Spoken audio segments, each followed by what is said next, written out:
Alright, so welcome to the series of market opportunities. अगला जो coin है consideration में दैट इज BMC एंड इसका जो नेम है that is baby matic CEO। Right now the price of this currency that is 2389 satoshi, so you can make one entry at the market price.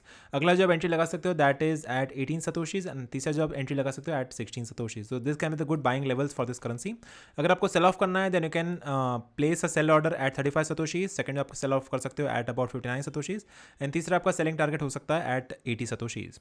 So this is sell order number 321 and this is buy order number 123. So basically आपका जो पहला buy रहेगा that is at 23.89, that is the market price. And second जो buy रहेगा that is at 18, तीसरा जो buy है that is at 16। And जो परसेंटेज आप एलोकेशन करोगे दैट इज 40%, 35% एंड 25% रिस्पेक्टिवली।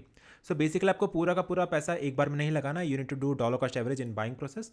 अगर आप तीनों एंट्री फिल होती है आपकी देन आपका एवरेज बाइंग प्राइस रहेगा that is at about $19.85 at satoshi. So this is 19.85 satoshis, this is the average buying price of the currency. And आपका जो सेलिंग प्राइस रहेगा that is at 35 satoshis and आपका जो percentage sold रहेगा that is 50% allocation. Next 25% आप sell करोगे at 59 satoshis and अगला last lot आप सेल करोगे at 80 satoshis. So this can be the selling targets of this currency. अगर आपके तीनों ऑर्डर फिल होते हैं for the buying and selling as well then the आपका एवरेज प्रॉफिट बनेगा दैट इज 163%। आपका एवरेज बाइंग प्राइस है दैट इज 19.85 एंड आपका एवरेज जो सेलिंग प्राइस रहेगा that is at 52.25। So that's how you can trade this currency that is BMC on the website that is on ZEX।